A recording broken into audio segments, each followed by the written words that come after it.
Hello everyone, আশা করি সবাই অনেক ভালো আছেন। আজকে নিয়ে আসলাম কাতলা মাছের পাতুরি রেসিপি নিয়ে। মাছটা আমি ভালোভাবে ধুয়ে নিয়েছি। এখন মরিচের গুঁড়ো দিয়ে দিচ্ছি হাফ টেবিল স্পুনের মতো। তারপর হলুদের গুঁড়ো দিয়ে দিচ্ছি। গুঁড়ো মশলাগুলো এক এক করে দিয়ে দিচ্ছি। লবণের গুঁড়ো দিয়ে দিলাম। এখন আমি সরিষার তেল দিয়ে দিব। এটা যতটা সরিষার তেলের ঘ্রাণ থাকবে তত খেতে বেশ ভালো লাগবে। আমি এপিট ওপিট করে ভালোভাবে মাখায় নিচ্ছি।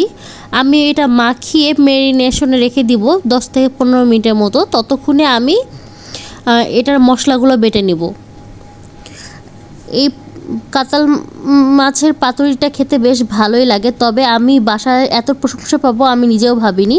আমি ব্লেন্ডারে জার নিয়ে নিয়েছি। এখানে পেঁয়াজ কুচি, কাঁচামরিচ কুচি, আপনাদের ঝালটা আপনাদের প্রয়োজন মতো, সাদা আর কালো সরিষাটা আর পোস্ত দানা গুঁড়া দিয়ে দিয়েছি, আর সামান্য লবণ দিয়ে দিলাম, আর সামান্য একটু পানি দিয়ে দিচ্ছি। আপনারা এটা পাটাতে চাইলে বাটিয়ে নিতে পারেন। আমি এখানে ব্লেন্ডারের জার ব্যবহার করেছি। আমি এখন এটা ব্লেন্ড করে নিব।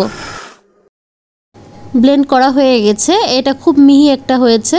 এই যে এরকম আমার টেক্সচারটা এসেছে। এখন আমি ম্যারিনেশন করে রাখা লবণ হলুদ দিয়ে মাছের কাতলার উপর টক দই দিয়ে দিচ্ছি। টক দইটা দেওয়ার পরে আমি এখন এই সরিষা বাটা, পোস্ত বাটাটা আমি দিয়ে দিচ্ছি, কাঁচামরিচ একসঙ্গে করে।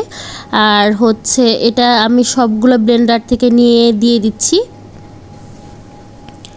তারপর এখানে আমি দিয়ে দিব এটা ভালো করে এপিট ওপিট ভালো করে মেখে নিব ভালোভাবে। মশলা যাতে একদম মাছের, যেহেতু এটা পেটিগুলো অনেক বড় বড়, সেহেতু আমি যাতে মশলাগুলো ঢুকে সেজন্য কিছুক্ষণ রাখবো ম্যারিনেশন করে। এখন রসুন বাটাটা দিয়ে দিচ্ছি। আদা বাটা ব্যবহার করি নাই। কিছুক্ষণ ম্যারিনেশন রাখার ফাঁকে আমি এখানে হচ্ছে লাউ পাতা ধুয়ে শুকায় নিয়েছি।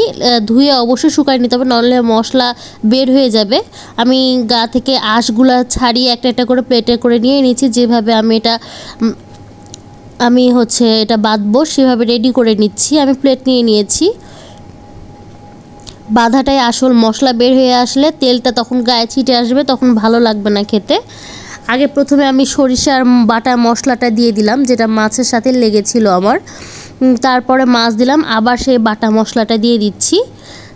তারপরে একটা কাঁচামরিচ দিব। তারপরে এই কাঁচামরিচটা দেওয়ার কারণে ঘ্রাণটা ভালো আসবে ঝালের। সরিষা বাটা আর হচ্ছে সরিষার তেল, এটা আসল স্বাদ নিয়ে আসে। তো ঝাঁঝালো স্বাদটা ব্যালেন্সে নিয়ে আসতে কাঁচামরিচটা খুবই দরকার। আমি মাঝখানে একটা কাঁচামরিচ দিয়ে দিচ্ছি। আমি এভাবে এখন বাঁধবো। এই বাঁধাটাই আসল। এই বাঁধাটা যে যত ভালো পারে এটা খেতে ততটা ভালো হয়। আমি এটা বেঁধে সুতা দিয়ে বেঁধে নিচ্ছি। আপনারা চাইলে টুথপিক বা অন্য কাঠি দিয়ে বেঁধে নিতে পারেন। আমি এখানে সুতা নিয়েছি বাঁধার জন্য।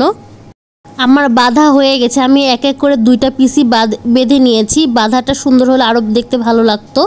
আমি এখন এটা সরষের তেল দিয়ে রান্না করব, তাই কড়াই সরষের তেল গরম করে নিচ্ছি। সরষের তেলটা গরম হয়ে আসলে আমি ছেড়ে দিলাম। এটা একটু ছিটে আসবে, যেহেতু ভিতরে একটু ফাঁকা থাকলে বের হয়ে ছিটে আসবে। তবে আমি তারপরে উল্টায় নিচ্ছি। এটা আস্তে আস্তে অল্প আঁচে ভাজতে হবে। এটা বেশি আঁচে ভাজা যাবে না, তাহলে দেখা যাচ্ছে পুড়ে যাচ্ছে আর ভিতরে কাঁচা থেকে যাচ্ছে। আমি এটা অল্প আঁচে 15 মিনিট থেকে 20 মিনিটের মতো সময় লেগেছে আমার। এটা এখন সুতাগুলো আমি এখন ছিঁড়ে ফেলবো কেচির সাহায্যে। গরম ভাতের সাথে আর কিছুই লাগবে না এরকম একটা পাতুরি রেসিপি থাকলে। খেতে বেশ মজার হয়েছে। এত সুন্দর, বাসার সবাই প্রশংসা করবে, আমি ভাবতেই পারিনি। ভিতরে একদম মশলা ঢুকে একদম খেতে অসাধারণ হয়েছে। আপনারা পুরো ভিডিও দেখার জন্য ধন্যবাদ। লাইক ও কমেন্ট দিয়ে পাশে থাকবেন।